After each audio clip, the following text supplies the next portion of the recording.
Hello and welcome to Pillars of Wealth Creation, where we talk about creating financial success with a special focus on business and real estate.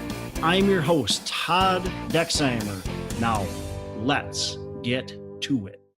Hey, are you looking to expand and grow your business? Are you looking for that edge, that next step up, that paradigm shift? Well, one of the best ways to get you there is through a mentor or a coach. And today's sponsor, Trevor McGregor, he is the man. He is going to get you to be laser focused, to get you onto that next level. And I know from experience dealing with Trevor, he is a master coach, peak performance coach, well over 10,000 coaching hours through clients all over the world. And he helps you achieve better health, more wealth and freedom and contribution than you ever thought possible. Have that coach that holds your feet to the fire. Go on to Trevor's website, coachwithtrevor.com. Again, it's coachwithtrevor.com. And there you can get a free strategy session with Trevor. And you can decide if he's the right fit for you and you're the right fit for him. Again, it's coachwithtrevor.com. You will not be disappointed. Hello and welcome to Pillars of Wealth Creation. I'm your host, Todd Dexheimer, and with me, I'm excited to have Michael Blanc on the show. Michael, how are you doing today? Hey, Todd, what's going on? So, Michael, you are a multifamily investor, a podcaster, and all kinds of stuff. So why don't you tell my audience who you are and what you got going on? Yeah, so today I'm a full-time apartment building investor, but what I'm even more jazzed about is helping others do the same, becoming financially free with real estate, but maybe not in the way that they think, which is normally single-family houses, but we do it with apartment buildings. And so, last year we helped students do, I think it was 775 units that we helped buy yesterday, and 4 of those we actually did in joint ventures with our students. So I'm really excited about the program that we've created and the platform and the joint venture program. So I'm just kind of measuring, my own success and how many people I can help do their first deals. Because I know if I can help you do your first deal, you're literally 2 to 3 years away from quitting your job, which is what most people want to do. So that's really what I'm excited about. Cool. Well, that's awesome. I've heard a little bit about it on your podcast. You've talked a little bit about what you're doing there. So explain to me and my audience a little bit more. What do you mean? You talked about you have done some joint ventures. So what do you mean by what you're doing there? Explain that. Yeah, so we have a program. It's an online training course called the Ultimate Guide to Buying Apartment Buildings with Private Money. And there's a support program behind that allows people to get feedback on their analysis. So at the heart of getting your skill level and your confidence level up is to be able to analyze deals so that you can make offers. So we have some support for that where you can upload your analysis and get feedback. And through that process, we also allow people to submit deals to us for partnering. So the idea is we normally tell students, look, you're looking for your first deal, whatever size. It could be a 5-unit, 10-unit, but keep your eyes open, as you're beating the bushes for something bigger. Maybe it's a 75, 150 unit. If you find something like that, you already know how to analyze it, right? You can list us as an advisor on your advisor board. You get some credibility there. So why not go ahead and try to make an offer and try to pre-negotiate that offer? And if you can get to that point where you've analyzed it appropriately, like we teach, and you're already negotiating around a number that makes sense, and bring it to us, right? Then we have a series of coaching calls that get it to the point where we can get a letter of intent signed and a contract signed. And at that point, we work out a joint venture with a student, and we keep that person as a general partner. And we have a methodology for working out what the split is. Sure. So it's not I wouldn't say a primary thing, because I really care about that people learn how to raise money and do stuff themselves. But again, if you're looking for a 20 unit, your chances are you're going to stumble across a 96 unit. And instead of passing on it, just take a swing at it, and then, bring it to us, and we'll raise the money for you. So you're going to help these. That's fantastic. So you basically you're going to train them how to buy multifamily, and then if they've got a deal that they can't take down themselves, they can come to you, present the deal, the numbers work. You guys will partner with them to get the deal done and get them their first deal out of the gates. Yeah, that's right. We did 4 deals like that last year. Totaling just over 500 units were joint venture deal, and those were 3, 4, 5 different students that we kind of put together in deals. So it's a very exciting program. I'm really excited about it.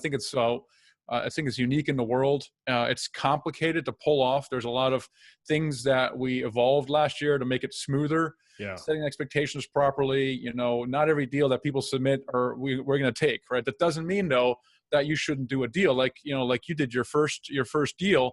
Well, it wasn't a smoking hot deal, but it was still a first deal. So just because we won't accept it, we're looking for the cream of the crop of the deal. It doesn't mean you shouldn't go out and still do the deal, even if that doesn't meet our return criteria. So it's just another way. What I'm trying to do is I'm trying to help people do their first deal, whatever that means. If you listen to my podcast and you're inspired, you go out and do a deal.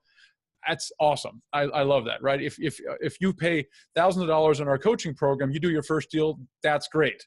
If you come on board as a general partner, that's great, right? So whatever I can do to do your first deal, because that first deal is so critical, right? It literally, I call it the law of the first deal. It's like once that domino falls, the second and third come to you in rapid, almost automatic succession.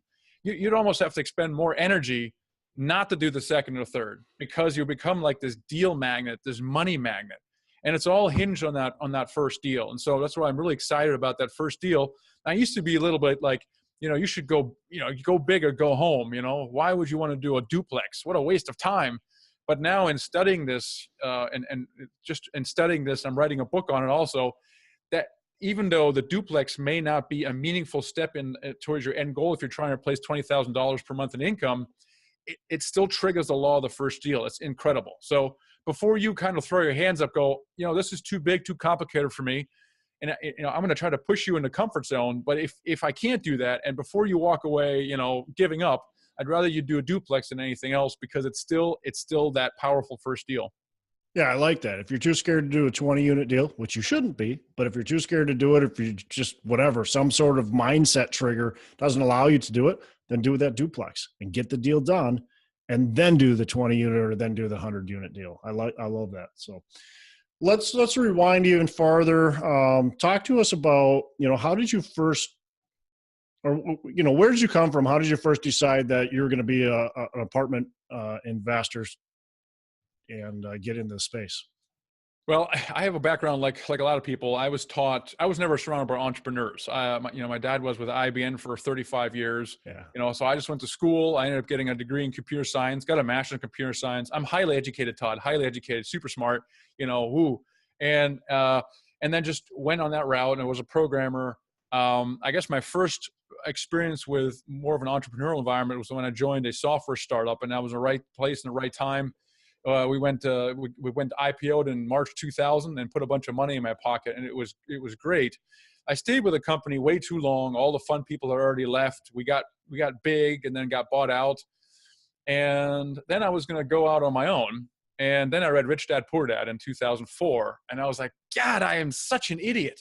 Like, it doesn't matter how much money I have in the bank or how much money I'm earning. It's how much passive income am I deriving from? And I had made a really small investment in a restaurant franchise development company, and they just would send me checks every month. And I said, you know what? I need more of that. So I followed Robert Kiyosaki's advice. I need a cash flow business and real estate, and not necessarily, it doesn't have to be the same. So for the cash flow business, because I knew a few other franchisees with a burger chain that was very successful, and they're like, oh yeah, it's going to cost this much to open. We're going to hire a guy who's going to run everything, and then we're going to sit back and count the passive income. I'm like, sweet, that's what I want. I figured I had enough money to finance like 3 restaurants. So I got full bore into the pizza restaurant business, signed up with a different franchise, and got into the restaurant. But that was my big idea, Todd. It was not real estate. It was restaurants. But I was seeking financial freedom. I wanted to permanently check the box off. I figured I could probably coast for a few years just living off my savings. That didn't really appeal to me, because then I had to go back to work. So I was like, I'll just put this to work. And I also got started real estate. I flipped some houses, and I actually took an apartment building boot camp. This was back in 2007. And I spent 9 months looking for apartments in Texas. And I finally had a verbal agreement on an 82 unit in College Station, Texas. And I was like, this is sweet. And it was a smoking hot deal, because I had looked at like 175 deals before then. It was really frustrating. And then I finally said, look, I'm going to put this on hold, because at that point we had 3 restaurants, and they were taking up all my time. And then the recession hit, kicked my ass a little bit. And on the restaurant side, luckily I wasn't holding any real estate. And in 2009, things kind of stabilized a little bit. And I, like you, I saw the single family house market, just the gap between foreclosure and retail was so wide. I was like, my gosh, I need to get into house flipping. So I got into house flipping. But the problem is I deployed all my money in these restaurants because that was my big idea. Like I went all in, like this, all the chips are on the table. Now the restaurants did not turn out so well. To make a long story short, I lost about 95% of my net worth through that experiment. But the real estate always worked very well. And I got into an apartment building a little bit like you through accident. It was a 12 unit.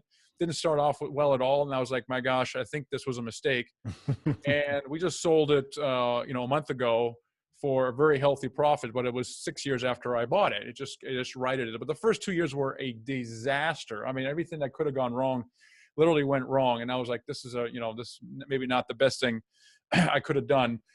But once it got stabilized, this was now in 2012 or so, checks started coming in, and I was flipping houses and was making good money. We did about 36 houses in 2.5 years. And then the market kind of dried up a little bit. So I was making good money, and I read all the books. So I had all the systems in place. But it was still, if I'm not buying, fixing or selling, I'm not making money. And then when I sold it, there was no residual from it. I'm like, this is insanity. Like if I want to replace $10,000 of income, I would have had to buy and hold 50 houses. And you know what that's like. I've never actually, I skipped that mentally. I was like, no, I'm not doing that. Yeah, I'm not doing that. So I was like, man, gosh, multifamily. It's that one building. I was like, you know what? In real estate, all I got to do is just do more of that. And I started raising money and doing more deals. And then I started blogging about it, and it kind of took on a life of its own. And I've always been a teacher. Like I've always loved teaching. I never really thought it would amount to really anything until I started blogging and people started getting really interested.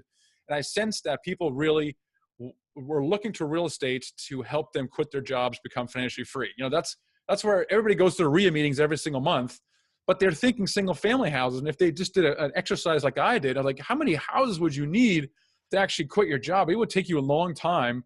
Then it would be really hard to manage, and it would take forever to sell. Right. So but then people dismiss apartment buildings because they think it's an advanced strategy. And let me get a 5 to 10 years of experience. And then I'll take the money from that and I'll roll it into apartment buildings. And at that point, I already knew that wasn't true. I was like, you know what? More people need to know about this. So that's kind of my message to the millions is you don't need to do a bunch of years of single family houses. And, you've gone through it. You know firsthand what it's like because you've done a lot more house flips than I have. And you're like, you know what, this is kind of insane. And we can actually short circuit that a little bit. So I'm excited about that. Cool. Well, that's awesome. So you started syndicating. So how did you decide that you're going to start syndicating, and where did you get your initial investors? And then how did you continue to grow that list?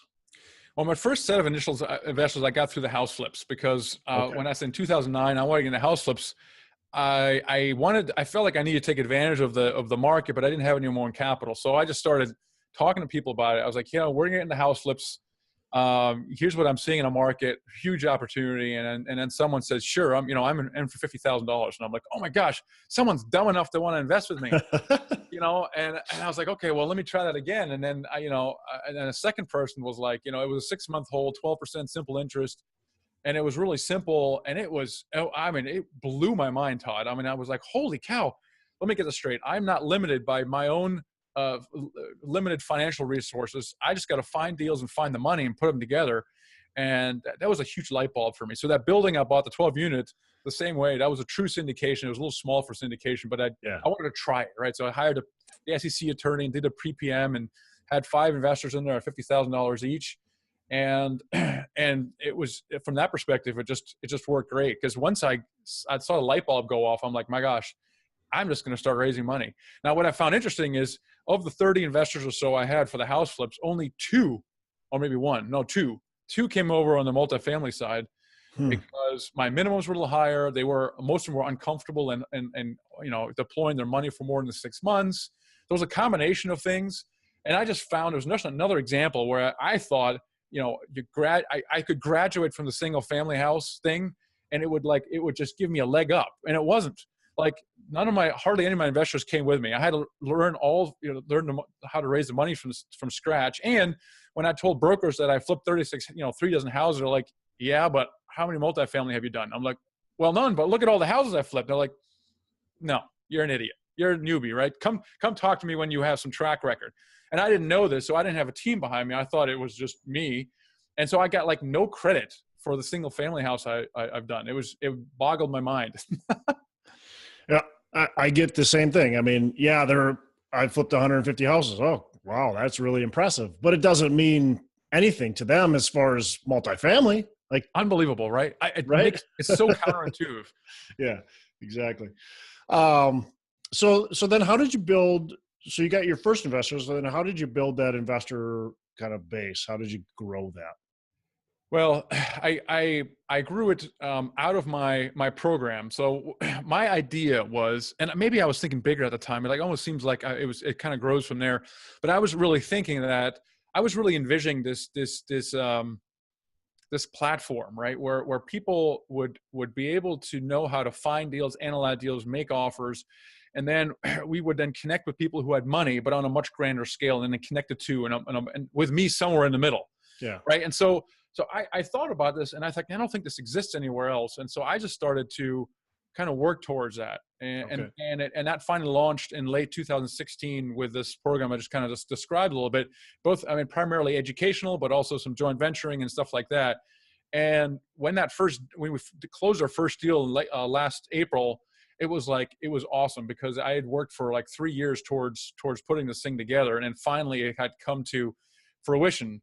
Yeah. And it's really exciting now because the scale of it, the impact that we can make with it is much, much broader, right? So we can literally impact the hundreds of people who are perfectly capable of maybe finding deals and analyzing deals, making offers, but maybe they don't have all the money to do a big deal, right? So maybe we can help them in that sense. Or you have a high net worth individual and we're trying to connect you with a pipeline of deals, and now we have that as well, right? So we're engaging with the passive investor as well.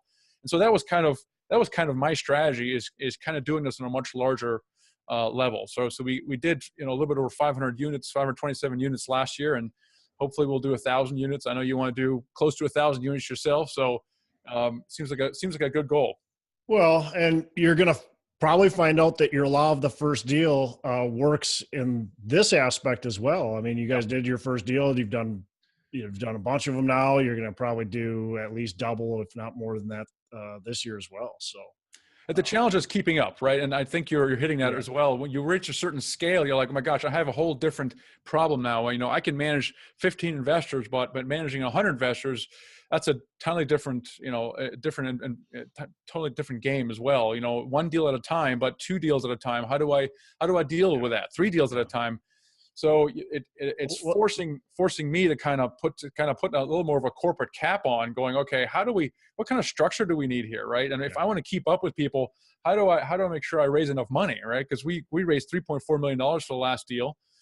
Okay, well, what if I have another 3 deals like that or 4 deals like that? How am I going to keep up with that, right? So it's a good problem to have. I'm not complaining. I'm just saying, and once we publicize that first deal, the floodgates kind of opened and people started bringing us all kinds of deals. And at one point we got to say, okay, hold on, we can't handle it right now, which is a good problem to have, but it's still a problem, right? So we're kind of dealing with how do we achieve more massive scale?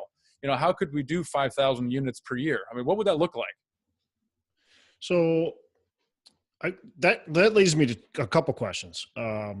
Let's first talk about, how are you able to, what systems, processes have you been putting into place to help scale, any aspect of your business?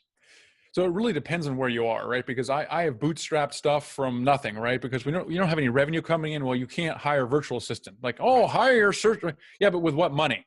How am I going to do that, right? So you have to look at where you are in the business and figure out what is the most appropriate balanced thing that you need to grow. Like on the one hand, when you're just starting out, you don't have any means to hire someone, right? You want to delegate, so everybody, okay, I want to delegate so I can grow, right? So, okay, but if you don't have any money coming in, then how are you going to hire that virtual assistant? So that's challenge number 1, which means now you have to bootstrap, you have to do everything yourself until the point where you got money coming in. Well, now the next hurdle is, You have money coming in, and you could make more money by continue doing what you're doing because you're not paying anyone. And that's at the point where things start plateauing off again because there's only so many hours in a day. So a lot of people can't get past that sole member employee because they're not comfortable in bringing someone else on, because truth is, Todd, there's no one that can do the job better than you can. There's clearly, I mean, I'm the best guy for the job, right? So that now means I have to bring someone else on, and it's going to take me a while to train that person. They're going to be unproductive for the next 3 months. That's going to take me more time to help show that person how to do the same damn thing that I just did in 5 minutes. And I don't really like that idea a lot. So, and you got to pay them, right? Well, and you got to pay them for all this stuff. Now, the truth of the matter is, if you get past that, all of a sudden you take off the more menial tasks someone else is doing, right? You always go look at what your hourly rate is. So you take your revenue that you're bringing in and you're dividing it by your number of hours you're working on a job, and you can calculate your hourly rate. So if your hourly rate is $50 an hour, well, why would you, then why not delegate to someone who's $15 an hour and have them do the $15 job, and that then opens you up to spend more on the $50 per hour stuff. And there's certain things you can't delegate, or at least not now. So I'm constantly looking around going, okay, what can I delegate and what shouldn't I delegate? Like sometimes I've delegated too soon, which is another problem. Delegate too soon and you take the eye off the ball, and it kind of bites you in the butt because you're not really paying attention, because either you don't have the right person in place or you haven't trained them properly. They don't quite understand what you're doing yet. They're not, they don't really know what you're doing yet. So that you shouldn't drop them in the deep end quite yet, right? But the point is I'm constantly figuring out who can I bring in on the team, and what then would I spend my time on doing? What is that higher revenue producing activity? And I say revenue producing, it's really how can I make a bigger impact on people, right? Is it me editing the podcast, right? Is that a good use of my time? Or is it maybe spreading the message and getting on other people's podcasts, for example, right? Just as an example. And so what I'm trying to say is you try to figure out what you can delegate at every juncture in the middle. And you're just very intentional about that. Just always think, what can I delegate? What makes sense to do? Yeah, great answer. So let's talk about, what's one of the biggest mistakes that you've made, and how have you learned from it? Well, the biggest painful mistake was getting into restaurants, but it was probably a combination of mistakes. There's some things I couldn't have done anything about, like the recession, the concept I signed up with, and I can't beat myself over that. But there's a few things I probably could have done differently. One is I was very eager to deploy my funds. So if you have any kind of money, you get an inheritance, or you just have some savings or whatever, that money just sitting there not earning anything, and you're dying to have passive income so you can be permanently financially free. I'm like, what is the fastest thing I can do to get there? Like, I don't want to wait 5 years. So I felt this great urge to deploy the funds. I also made some passive investments that went bad. It was just rabbit ears. I just want to get stuff done quickly. And the other one is I didn't really have a mentor. I mean, if you're doing something strategic with your life, like if you're going to lose weight, or you want to quit smoking or something, obviously education is key. But I didn't really have a mentor. Now I did find an operating partner who was very, very experienced with the restaurant business, but he wasn't a mentor, right? A mentor would have said, hold your horses for a second. Let's take a look at this concept you're signing up with. How does the average franchisee actually perform, right? The references they always give you the top 5 performers who are just killing it, right? But what is the average franchisee, right? What is it? Let's look at this in the place in the market a little bit more. And why don't we just go a little slower? I mean, I was just, full bore, full steam ahead. And that's something that a mentor or a coach probably would have warned me about, and I would have listened. I don't know, is a line, especially if I'm going to if I'm doing something so fundamental in my life. If you're going to change your life in such a fundamental way, it really helps to have someone around you that's kind of been there, has done that, and has a little more perspective. I mean, up to this point, I had not lost any money at all. And the other thing, I never considered the downside. Like when you're signing leases, or when you're flipping a house, or when you're buying an apartment building, you don't ever consider the downside. Well, what happens if this thing goes bad? What happens? How's my lease constructed? What happens to the investors? What happens to me? What happens to my house? Right? So you don't think of these things because you're always thinking, well, nothing can ever go wrong, right? And so not that you become pessimistic, you just kind of look at it from a more well-rounded perspective. Yeah, you become educated and knowledgeable, and then the other thing is you you understand that value of that money. When you get it so quick, I think that's a big problem, is people get that money quick and they don't view that as their money. Almost, it's like it's just this big pot of money we all of a sudden got. That happens a lot with inheritance, and obviously with people that win lottery, they lose it so quick, and it's because most people don't let it just sit in their bank account and see that I've got X amount of money. And once you have X amount of money in your bank account for you know a good length of time, you expect that money to be there. And so I think that's yeah, interesting to hear. Um, you talk about that. Um, so what are some goals moving forward that you're going to be doing? You've talked about this kind of educational business, and what else are your goals? Yeah, I think it's a lot of it is related to that. I just feel, I feel strongly about helping people become financially free, because I think it's all right. So in order to kind of think about more than success, maybe a life of significance or a life of purpose or anything like that, it's very difficult to do that. It's not impossible, but very difficult to do that when you're working 50 plus hours a week. And, I've had conversations with people, hey man, you should really, live into your passion. Why are you working a job you hate? And it's like, what, Michael, what are you talking about, man? I'm doing this, providing for my family. I don't know what other choice I have. What are you talking about? Living a life of passion and purpose. You're out of, so you have to address the finances, right? You address the Yeah. finances by reducing your living expenses and figuring out how to do passive income. Yeah. So, and I've observed this with people who are financially free, and it shifts their entire mind because they're doing stuff now, not because they have to, but because they want to. And many people, not immediately, but they figure out it's actually about serving people. Yeah. It's because I already have my success. So that's, I've kind of done that. And now what else is there in life? And we start finding fulfillment in serving other people. And if a 50 plus hour job is preventing someone from making the world a better place, that's a problem. Right. And so in where I'm sitting from, I would, you sign up with a Dave Ramsey course and you reduce your living expenses and debt. You should definitely do that. But on the income generating side, there's nothing better than real estate. And within real estate, there's nothing better than multifamily, even if you start with a duplex. And I think if someone who wants to be financially free with real estate, there's only one thing in my mind, because I've done literally every real estate strategy there is, except for ground up development. And that's multifamily.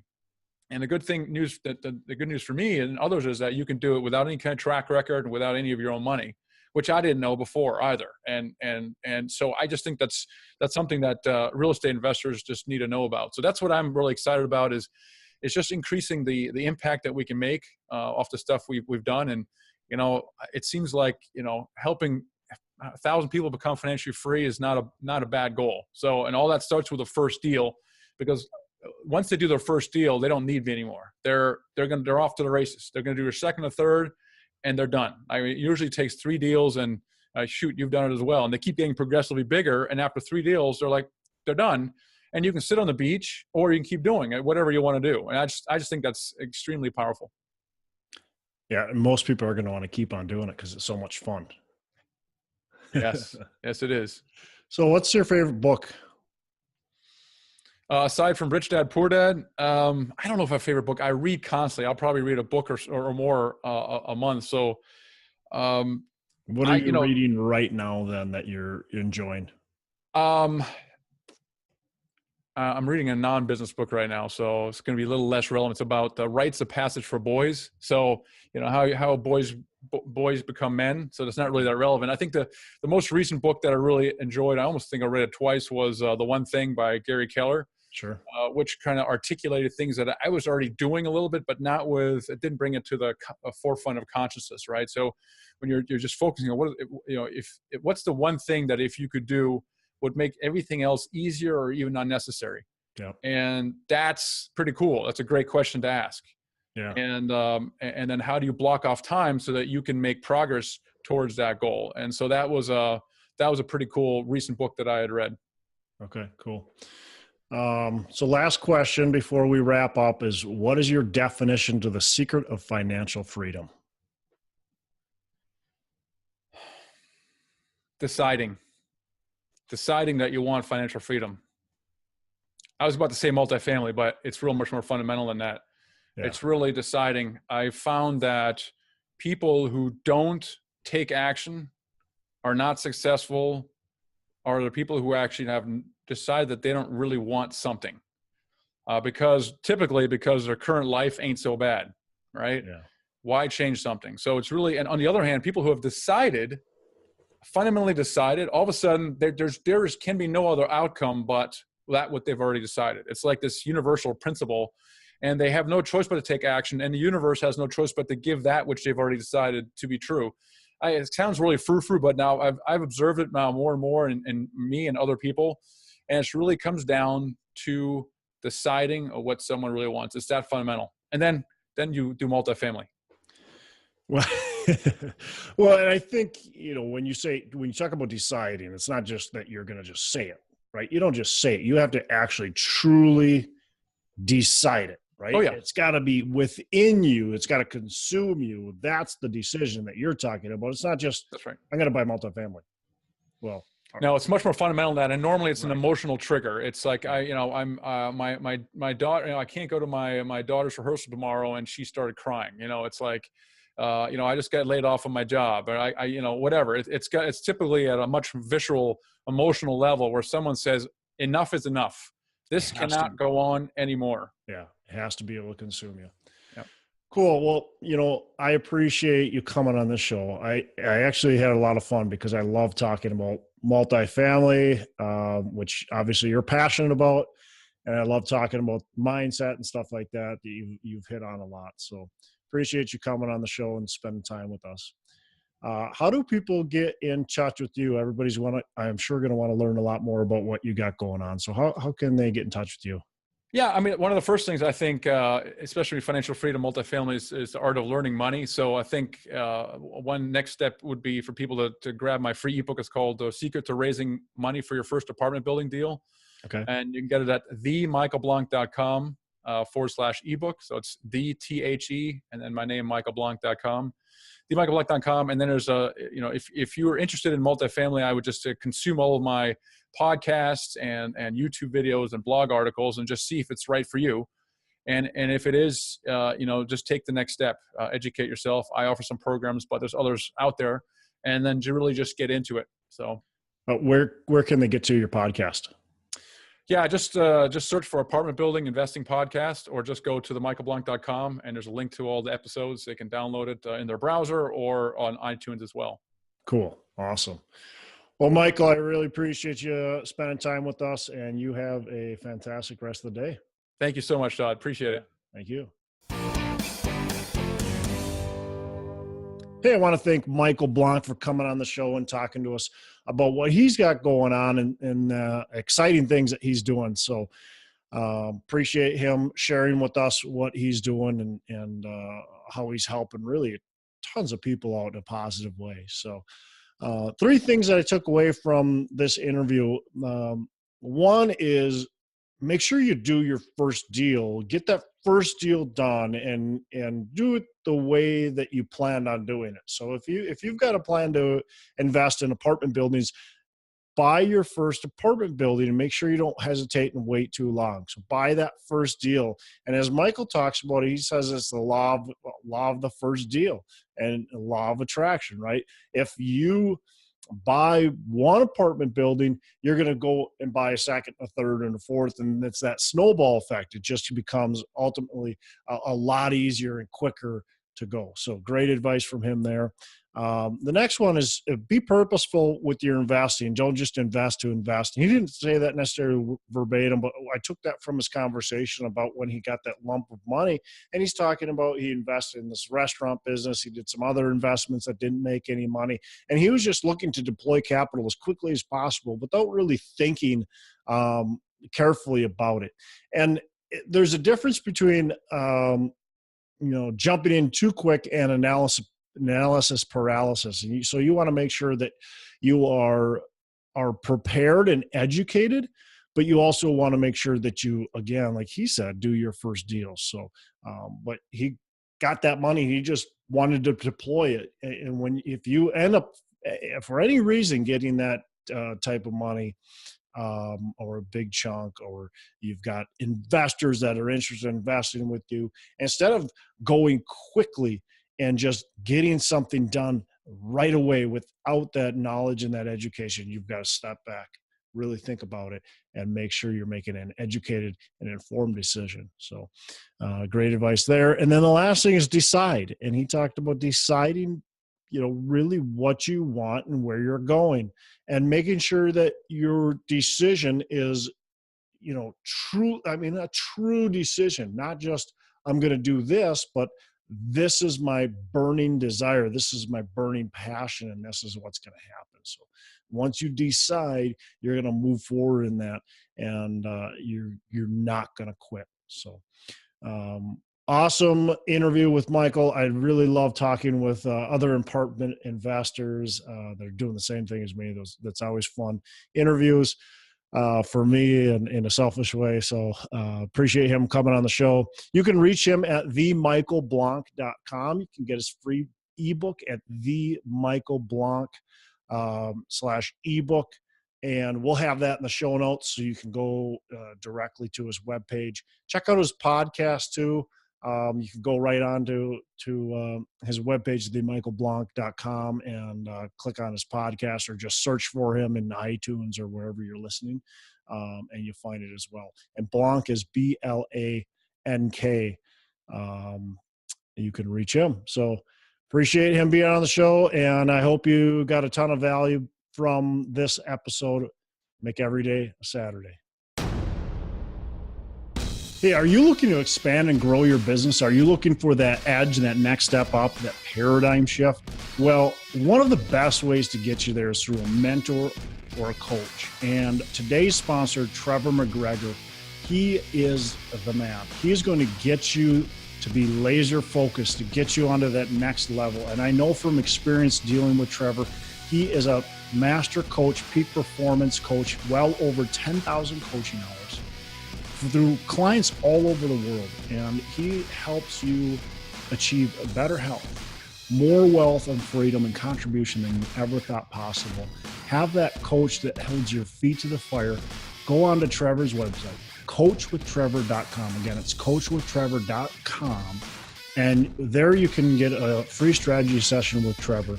And you can decide if he's the right fit for you and you're the right fit for him. Again, it's coachwithtrevor.com. You will not be disappointed.